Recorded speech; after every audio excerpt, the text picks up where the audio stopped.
I know I'm late to the game, but better late than never. I just picked up probably one of the most exciting and underrated piece of kit that I have ever purchased. This is the DJI Osmo Pocket 3.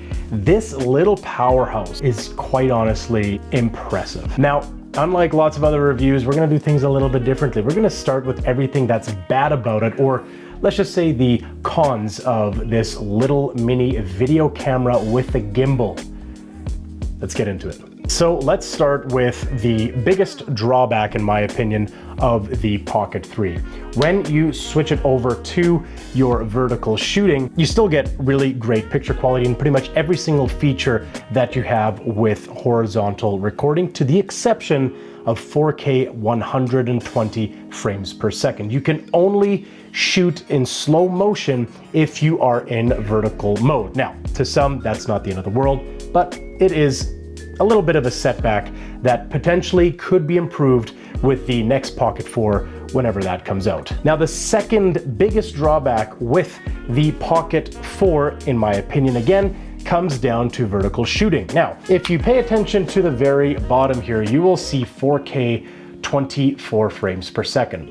Now, of course, you can change the resolution that you're shooting on, but the moment you switch it over to vertical shooting, notice that it is no longer 4K. It switches down to 3K shooting. Now, to some, again, not the end of the world, but just another one of those things that is a little bit of a drawback.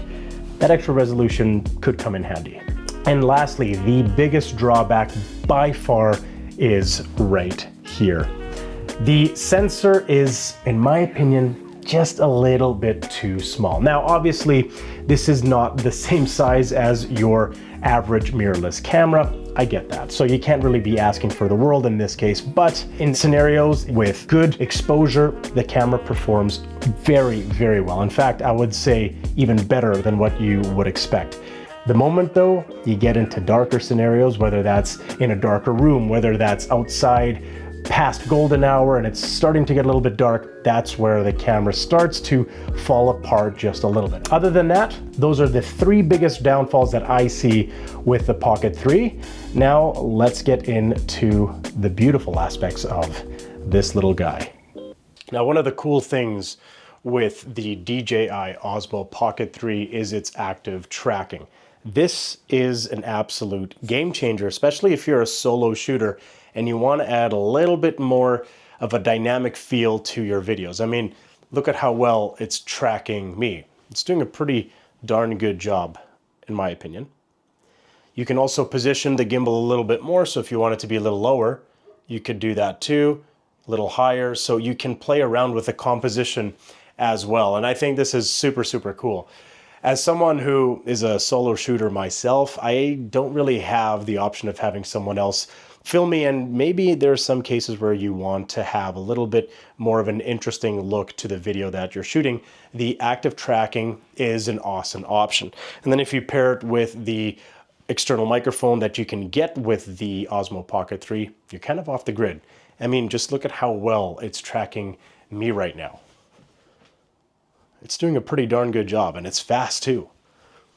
Oop, that's a wall. So let's see how the focus works in a varied background. We're going to touch on the gaming seat right here, so it should be nice and crisp. And now I'm gonna touch the monitor in the background by using the touchscreen. And as you can see there, it did change its focus as well as the exposure, given that the lighting is a little bit different in both of these subjects. So not too bad. Now, if we are to go to, let's say, something that is a little bit darker in its exposure, let's go ahead and click on the seat. The seat is hunting a little bit for it, hunting a little bit more. Okay, and finally grabbed it.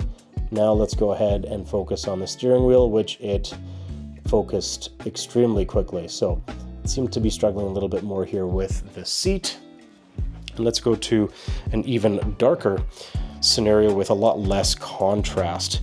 If we click on the mouse here, on the Razer mouse, it seems to be focusing nicely.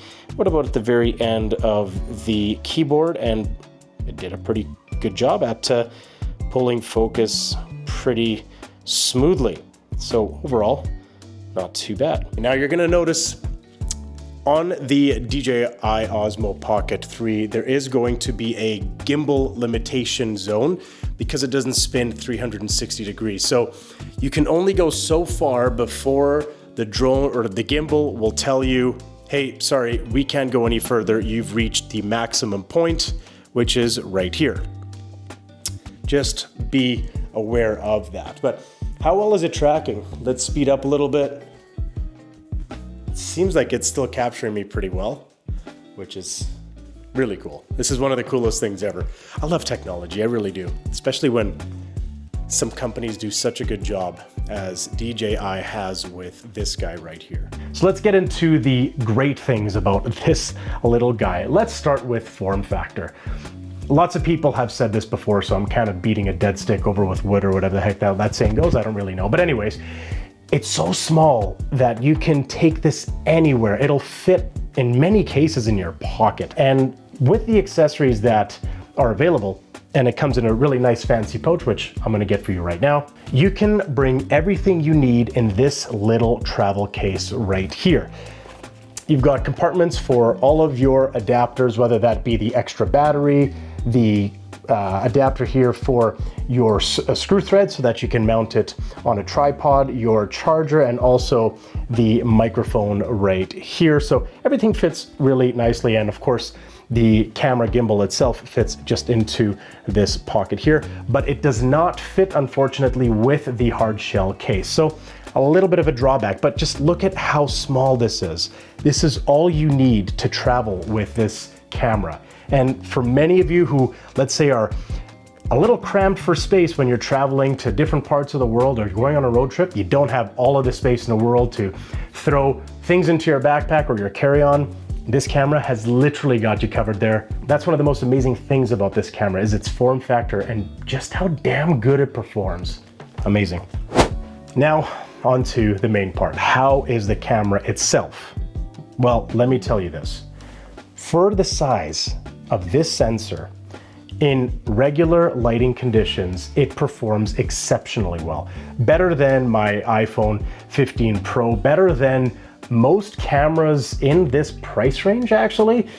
It just does really, really good. And I do get it. It is close to $1,000 and you can get some entry-level Sonys that are really good cameras too, but you're not going to be getting the stabilization that this guy offers. And I'm telling you, this gimbal, for its form factor and really how small and everything is, it is so stable, so smooth. It's very easy to use. All of the controls are very intuitive, and really all you need is maybe half hour to play around with it. And I guarantee you will get up and running faster than you think. So the camera itself is amazing. The video quality is amazing. Even the microphone, which is right here, is not too bad, all things considered. And all of the features that come packed with it. You can use the microphone that you can buy on the creator pack that connects seamlessly to the Osmo, and then you can just wear it on your clothing. Really, really cool there. The extended battery is fantastic. You're gonna be getting hours and hours of recording with this guy. Even if you don't have the extended battery, you've got plenty of recording time available on the integrated battery that comes in it.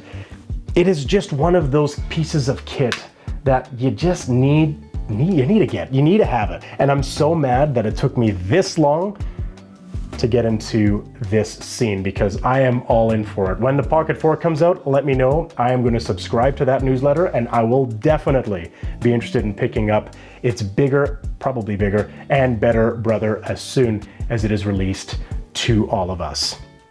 If you stuck around this long, please consider leaving a like and a sub.